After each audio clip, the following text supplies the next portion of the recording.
गुरुजी ने फिर साथ रखा हो सेवा में, सो कुछ नहीं, वो तो सिद्ध थे, निकल गए भजन में। हमारे पूज्य श्री पहाड़ी बाबा महाराज जिधर प्रथम चित्र लगा है, उन महाराज जी ने इन्हीं महापुरुष का संग करके भजन के मार्ग पर वो आगे बढ़े। ऐसे महापुरुष थे। तो पूज्य परमहंस रामानुजदास जी महाराज कहते थे, आप भजन तो करो, आपकी भूमिका तो तैयार हो। श्री नारद जी, सुखदेव जी, सनकादिक भगवान, ये सब के सब सिद्ध महापुरुष घूम रहे हैं किसी जिज्ञासु की तलाश में कि हम उस पर कृपा करें। उस संतों का चरित्र उठाकर देखो, ऐसे ही सब कृपा भई है, आचार्यों की कृपा ऐसी हुई है। तो हमारी प्रार्थना ये है कि दीक्षा में हड़बड़ी नहीं, खूब साधन करो, नाम जप करो, भजन करो, और इसके बाद ऐसी जो हमने बात बताई, शरीर संसार से वैराग्य, भगवत दर्शन की व्याकुलता, ये जग जाए तो समझ लो अब फिर बस है, गर्म लोहा हो तो गर्म लोहा पर चोट पड़ेगी तो सब काम बढ़िया हो जाएगा, और ठंडा हो गया ताव तो बस जय सिया राम, एक ही चोट में काम हो जाता है। इसलिए पुराने महापुरुष लंबी परीक्षा कराते थे। इसके बाद चलो ये बात तो बहुत पुरानी, एक महापुरुष अभी भी ऐसे हैं,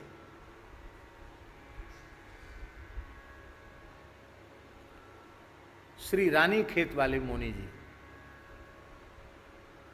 परम श्रद्धेय पूज्य श्री प्रेमदास जी महाराज। महाराज उनके गुरुजी थे फाफा मऊ, प्रयाग के पास, श्री पैहरी जी महाराज। केवल दुग्ध ही लेते थे, उनकी आयु का कोई ठिकाना नहीं था, बहुत उच्च कोटि के सिद्ध महापुरुष थे। तो ये महाराज का नाम सुन के जाने लगे उनके पास। वो महाराज फटकारते, धक्का दे के निकाल देते, कई बार प्रहार भी कर देते, पर ये जाना नहीं छोड़ते। एक बार तो पड़ गए उनके स्थान की बाउंड्री के बाहर, पड़े रहे एकदम ऐसे ही। तब प्रसन्न हो गए, और प्रसन्न होकर उन्होंने उनको दीक्षा दी। और दीक्षा दे के ये नहीं कि पास में रखा हो, दीक्षा दे के कहा जा वहाँ चला जा, रानी खेत उस जगह, वहाँ एक झूला देवी है, वहाँ के पास पहाड़ है, वहाँ रह के भजन कर, जा चला जा। ये नहीं कहा गुरुजी हम तो आपके स्थान में रहने के लिए साधु बने थे, ये नहीं कहा। दीक्षा लिए, तत्काल गुरुजी का आदेश मानकर वहाँ चले गए, और बाबा ऐसी जगह उन्होंने भजन किया। शेर आज भी उस जंगलों में शेर हैं, चीते हैं, हिंसक जीव हैं, और वहाँ आप भजन करने लगे, भजन की सुगंध फैलने लगी। तो झूला देवी वाले लोग समझने लगे कि कहीं बाबा जी इस मंदिर पे कब्जा न कर लें। लोगों ने सताना आरंभ किया, भजन में विक्षेप आरंभ किया। आप फिर गुरुजी के पास आए और गुरुजी से पूछा कि वहाँ भजन में विक्षेप हो रहा, क्या करें?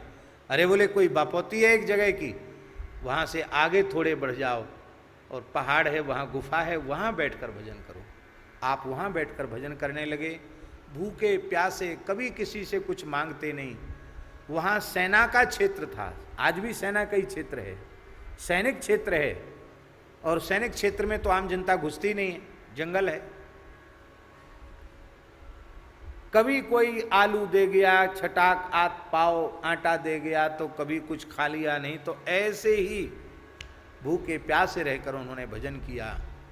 और बाबा ऐसा भजन किया, जब बाप महाराज गुफा में विराजते थे, बबर शेर आकर पीछे बैठा है, महाराज भजन कर रहे हैं, उसी नहीं कौन आया कौन गया। फौज का ब्रिगेडियर था, उस ब्रिगेडियर ने देखा कि शेर पीछे बैठा और महाराज माला फेर रहे हैं, उसकी श्रद्धा हो गई और वहाँ राम मंदिर की स्थापना हो गई। आज बड़ी आयु होने के बाद भी उनकी रहनी इतनी अद्भुत है, इतनी अनुपम है। महाराज जी आज भी सारा साधन स्वयं करते हैं। यात्रा काल में भी उनका नियम प्रभावित नहीं होता है। अद्भुत जीवन है, आदर्श जीवन है। यद्यपि ये मर्यादा नहीं है संत विराजमान हो तो हम उनकी इतनी प्रशंसा करें, उनके कान में पड़ेगी तो वे बड़े नाराज होंगे, लेकिन जो हम अपनी आंख से देख रहे हैं वो हम बता रहे हैं। अद्भुत गुरु निष्ठा, अद्भुत नाम निष्ठा, अद्भुत गौ और ब्राह्मणों के प्रति उनकी निष्ठा। ये क्या है? भूमिका तैयार हो, फिर महापुरुषों की कृपा हो। इसलिए मंत्र मूलम गुरोर वाक्यम, गुरु जी का वचन ही मंत्र मूल है। जो एक वाणी निकल गई उसमें लग जाओ, काम बनेगा बनेगा बनेगा, इसमें संदेह नहीं है। आप में यदि विश्वास की कमी है, आप कहते हैं पता नहीं होगा कि नहीं होगा, तो नहीं होगा। फिर आपको विश्वास है होगा तो अवश्य होगा। यद्यपि ये बाबूजी की श्रद्धा की बात है, इसमें हमारा कहीं से कहीं तक कोई लेना देना नहीं है। एक्सीडेंट जो हुआ, दुर्घटना, गोरखपुर से आ रहे थे तो उसमें बाबूजी भी थे गाड़ी में, और एक्सीडेंट में उनको भी खूब धक्का लगा, तो उनको बहुत तकलीफ थी। एक तो उम्र है, तो बालेश्वर जब वो गए तो उनके पुत्र डॉक्टर हैं उड़ीसा में, तो बड़े बड़े स्पेशलिस्ट लोगों को बुलाया, और उन स्पेशलिस्टों ने कहा कि अब इनकी उम्र हो गई है, अब इनको ये किसी काम लायक तो अब नहीं बचे, अब ये कुछ कर नहीं सकते। वहाँ से फ़ोन भी आया कि बाबूजी को हम लोग नहीं भेज रहे हैं, बाबूजी यहीं रहेंगे, और डॉक्टरों ने मना कर दिया है। बाबूजी परेशान, वो तो महाराज जी के पास जाएंगे, महाराज जी के पास जाएंगे। अब चढ़ना उतरना भी उनके लिए मुश्किल, ऊपर बड़ी मुश्किल से ऊपर कक्षेधर निवास था, चढ़े तो बहुत दर्द था उनके कमर में। तो बाबूजी नीचे लेटकर रो रहे थे। मैंने देखा बाबूजी रो रहे हैं। मैंने कहा आप रो क्यों रहे हैं? तो बोले महाराज जी हम तो इसलिए आए थे कि बुढ़ापे में आप संतों की कुछ सेवा बन जाए। हमको तो उठ के लघुसंग का हम कैसे जाएं, नहाएं कैसे, हमको सोचना पड़ रहा है। बहुत दुखी है। डॉक्टरों ने तो मना कर दिया है।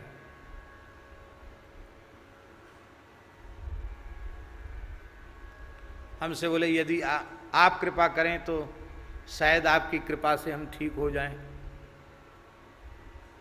तो ऐसे ही मैंने हंसते हंसते कहा कि बाबूजी ठीक तो पूरे हो जाते, आपने शायद लगा दिया तो थोड़ी कसर रह जाएगी, ऐसा कह के। और ऐसी हाथ से दबाने की इच्छा थी मेरी, पर मैंने कहा हाथ से दबाएंगे तो इनको ज़्यादा संकोच होगा। मैंने कहा आपको दर्द हो रहा, मैं पैर से धीरे धीरे दबाऊं। तो पैर से दबाते ही वो स्वस्थ हो गए, तत्काल स्वस्थ हो गए, अब तक चल रहे हैं। वो कहते हैं कि वो शायद शब्द हमने लगा दिया, वो कसर रह गई। ये मेरी विशेषता नहीं है, ना मेरे पैर की विशेषता है, यह उनकी श्रद्धा की विशेषता है। ये बात हम इसलिए निवेदन कर रहे हैं, किसी की भी माता पिता गुरु संत, उनके वचनों में आप श्रद्धा करें और वे जो कह रहे हैं वो हो ही जाएगा, ऐसा पक्का निश्चय करें तो हो गया, हो जाएगा नहीं, हो गया। और आपने अपनी ओर से यदि और किंतु परंतु आपने लगा दिया तो फिर किंतु परंतु में जाओ, काम तत्काल बनता है। तो महाराज जी ऐसी जो बात कहे कि पहले तुम दीक्षा लो और बाद में ज्ञान होगा, तो ऐसे लोगों को कालनेमी का संप्रदाय मान करके दूर हो जाना। पहले भूमिका का निर्माण तो होने दो। पर हनुमान जी तो एकदम भोले हैं। हनुमान जी बोले चलो कोई बात नहीं, लीला दर्शन तो होने लग जाएगा। हनुमान जी को स्नान करने भेजा, वहीं स्नान करेंगे, वहीं जल पिएंगे। तो हनुमान जी ने जैसे ही वो सरोवर में प्रवेश किया, एक मकरी ने हनुमान जी का पैर पकड़ लिया, और पैर पकड़ा तो हनुमान जी ने उसको पछाड़ दिया।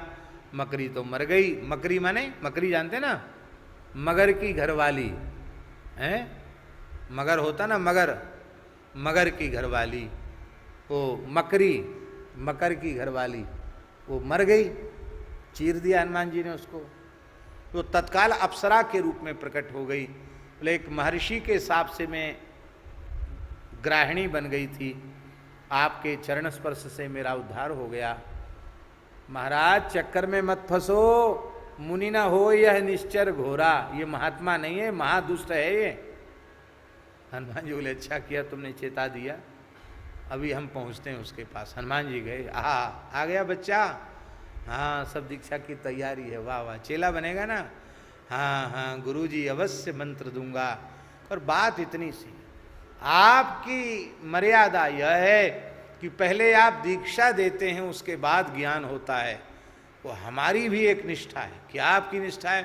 बोले हम गुरुजी को दक्षिणा पहले देते हैं, दीक्षा पीछे लेते हैं।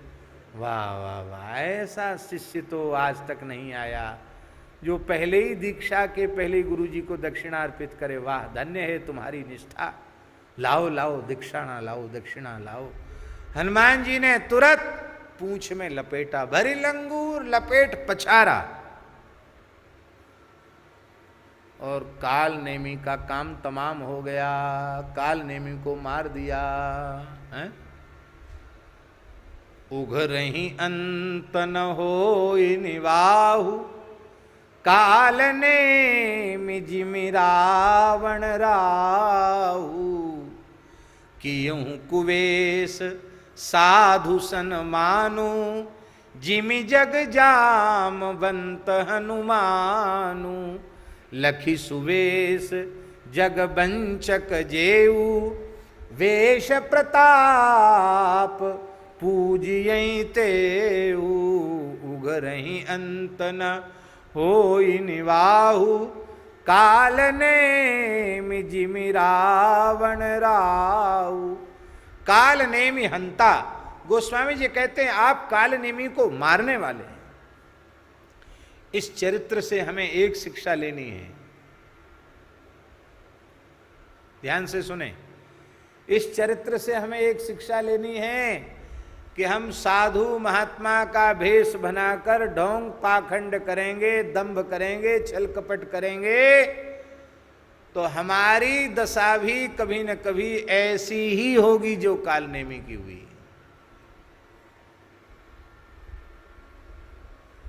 हनुमान जी छोड़ेंगे नहीं, उठा के पटकेंगे। सामने प्रमाण देख लीजिए, बड़ी बड़ी ऊंचाइयों तक लोग पहुंचे, ओ सर्वोच्च चोटी पर पहुंच गए, और फिर ऐसे पटके ऐसे गिरे कि कहीं के नहीं रह गए। इसलिए मेरी प्रार्थना है, जीवन में सच्चाई बहुत जरूरी है। आप जैसे हैं वैसे हैं, नाटक करने की क्या जरूरत भाई, झूठ बोलने की जरूरत क्या है, ठगने की जरूरत क्या है, आप जैसे हैं वैसे हैं।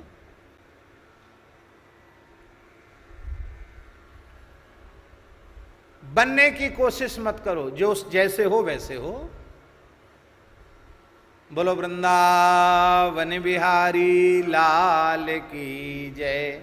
हे प्रभु, आप काल नेमी हंता हैं, अर्थात काल नेमी के ही हंता नहीं है, काल नेमी के प्रकृति के जो लोग हैं उनके आप हंता हैं।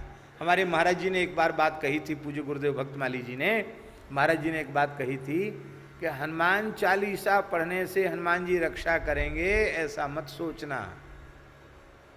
हनुमान चालीसा की पंक्ति का अर्थ समझो, साधु संत के तुम रखवारे, असुर निकंदन राम दुलारे। महाराज जी कहते थे साधु संत बन जाओ, हनुमान चालीसा बिना पढ़े हनुमान जी सुरक्षा करेंगे। और खूब हनुमान चालीसा पढ़ो, जीवन में असुर भाव हो, झूठ बोलो, छल कपट करो, दंभ पाखंड करो, हरि गुरु संतों से ही छल करो, उनको धोखा दो, तो हनुमान चालीसा पाठ करने के बाद भी असुर निकंदन राम दुलारे, हनुमान जी की पटक से बच नहीं सकते। हनुमान जी पटक नहीं देंगे जरूर। दंभ रहित होना चाहिए। आगे क्या है, अघट घटना घटन, सुघट विघटन विकट, भूमि पाताल जल गगन गंता। गोस्वामी जी कहते हैं, हे हनुमान जी महाराज, अघट घटना घटन, जो घटना घट नहीं सकती है